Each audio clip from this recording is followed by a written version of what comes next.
Pasok ng bago. Sino ba nagsabi na kailangan ko magpasok ng bago? Ano, every episode may lalaki, ganon?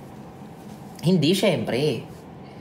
Pero, you'll never know. Yun lang masasabi ko, guys. Expect the unexpected.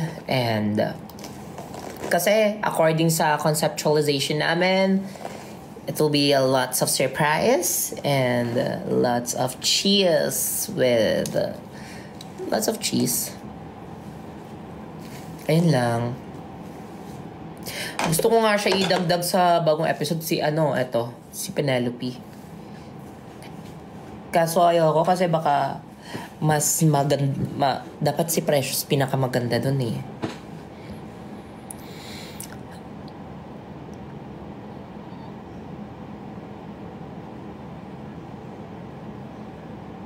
Saan ka nagpapagawa ng ano?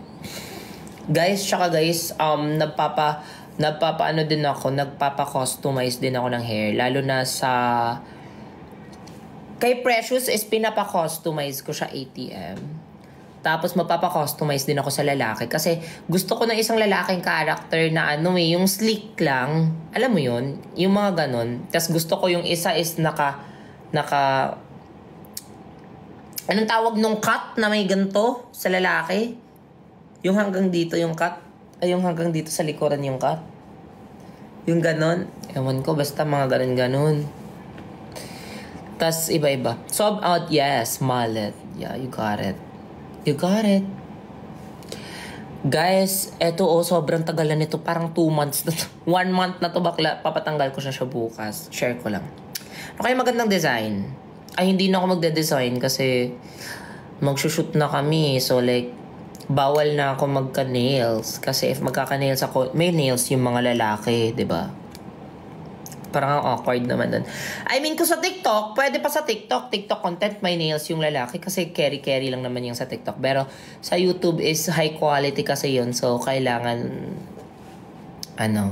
as much as possible, hindi hanapan ng butas, diba? Hindi masilipan ng mga mali. I mean, hindi naman ako nagsasabi na perfect, pero tinatry namin yung best namin na hindi. Kasi, bakla hindi kami professionals walang professional sa amin, wala kaming prod team and all. Kami lang Para lang siyang gumagawa ka ng project sa school na kayo-kayo lang. Tapos yung budget sa akin pa, ako pa lang produce, ako pa lahat, 'di ba? So, sana if may makita kayong mga technicals, mga mali, please bear with us because we are just, kumbaga kung sa business pa startups pa lang kami.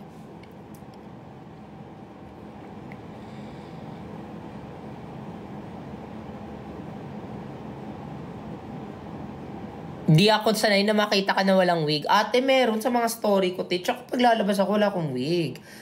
Try ko lumabas ng walang wig. Tapos, try ko kaya mag-TikTok ng walang wig. Oo nga, ako hindi na ako sanay ngayon. Dati sanay ako, nag-TikTok ako ng walang wig. Sa broadcast channel ko sa IG, nagla-live ako ng walang wig. Kasi yun na yun, pagpatulog na ako, tapos ayaw ko pa matulog. Kagaya ngayon, alas 3 na, mag-alas 3 na, guys. Kailangan ko na baguhin yung, di ba sabi ko sa inyo, di ba, na hindi na ako magpupuyat. Ate, promise last na to. Sinusulit ko yung weekend, sinusulit ko lang yung long weekend. Kasi bakla, tatrabaho na ulit siya, babalik na ulit yung deadlines pagka Tuesday.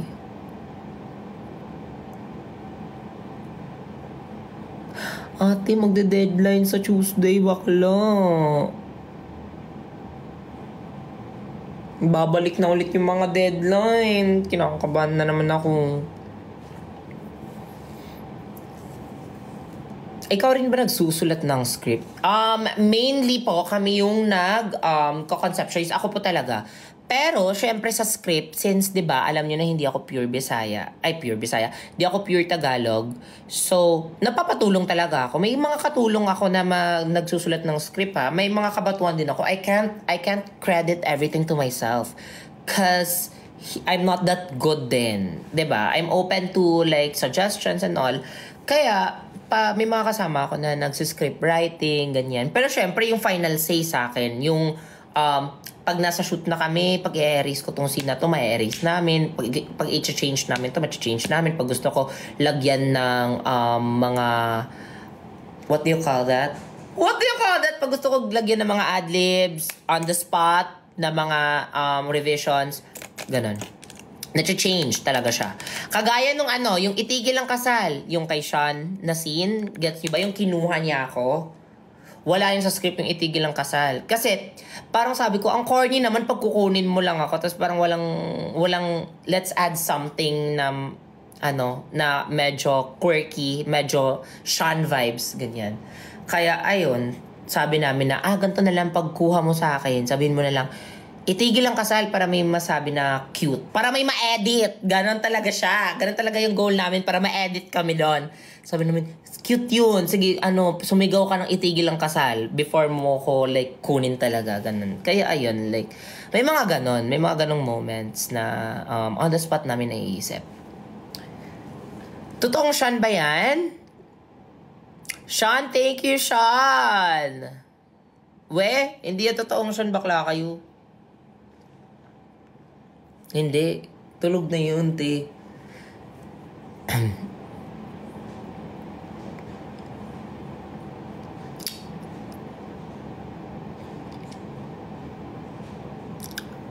Hi kay Sedge. Hello po. Thank you so much. Guys, 2:55 mag-end na tayo. Cholo! Tulog ka na.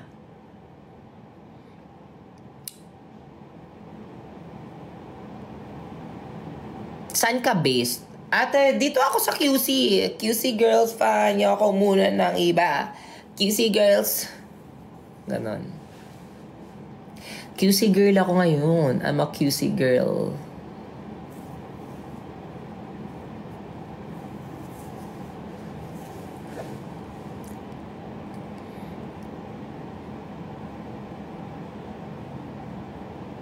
Hi kay Drake.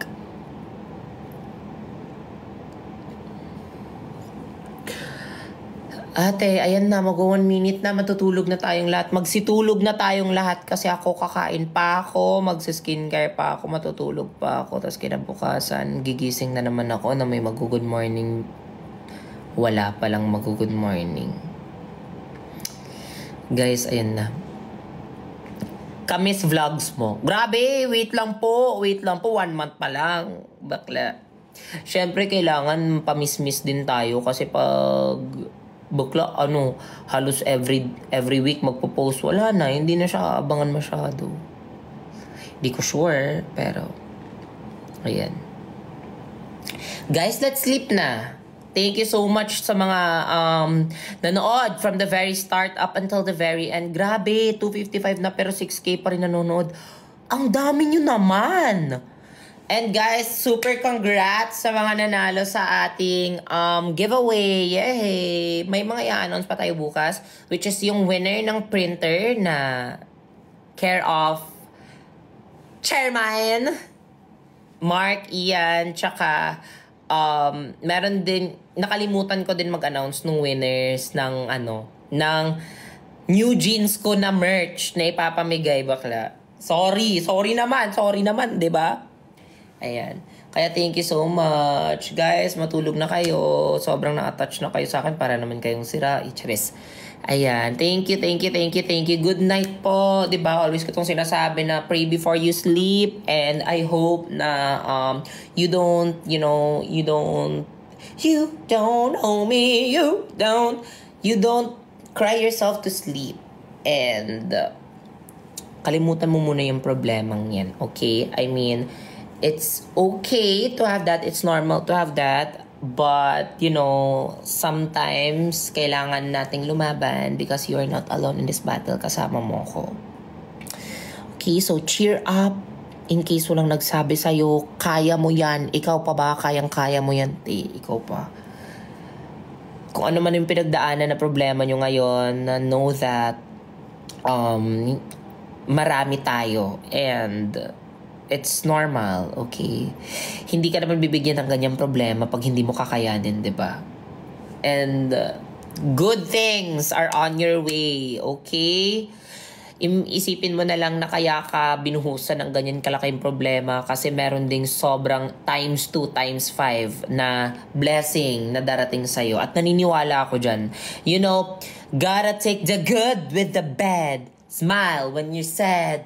Love all you got and remember what you have. Ganon. Ganon yung sabi sa lyrics, bakla. Which is totoo. You know, ngayon, mas na-realize ko din na sa anong problema na pinagdadaanan ko, magiging thankful na lang ako kasi eto yung nagbibigay sa atin ng lesson eh. Which is, sobrang naniwala talaga ako sa ganyan. And if may problema man, parang okay life, okay, sinusubukan mo ako. Competitive na lang ako. Pag binibigyan niya ako ng problema, ng buhay, parang naisip ko na, okay, tinatry mo talaga ako ha. Sige lang, kasi lilipas din to. Which, sana isipin mo na lilipas din yan, te. And, it all takes time. And, bigger opportunities are on your way. I swear. Diba? Kagaya nito, nang naging TikToker ako, it's because broken-hearted ako nung online love story ko. So, wala na akong nagawa nung pandemic. Wala na akong ka-chat kasi, diba, ginost nga ako. So, like, nag-TikTok na lang ako. And, it brought me to where I am right now. Diba? Marami. May mga problema po akong napagdaanan before ako nag-YouTube, ha. Like, sobrang daming problema. Like, walang-wala na sa pera, ganyan. Tapos, parang sabi ko, uuwi na ba ako ng Mindanao nito? Ganyan, sabay-sabay lahat ng problema. Mga, like, financially, physically, family, lahat. Pero, inisip ko lang talaga na hindi naman ako bibigyan ni Lord ng ganito kung hindi ko siya kakayanin. And kinaya ko. And I believe na kahit sa mga walang-wala talaga ako, guys, God will provide talaga. Yun yung yun yung mantra ko in life. God will provide, the universe will provide. If walang-wala ka na, hindi ka naman niya papabayaan. Andyan lang yan, te. Hindi ka niya papabayaan. You just need to trust His plan. And in the right time, maniwala ka, te. In the right time, babaliktad din yung mundo. You know, parang magfe-favor din sa'yo lahat. So, just wait for that. And, you just gotta, you know, dami ng talak ni bakla, matutulog na lang. Guys, bye-bye. Good night. At lagi niyo tatandaan yun. Okay, good night. Love you all. 3 a.m. na. Love you. Mag-ingat kayo parati, guys. Mama.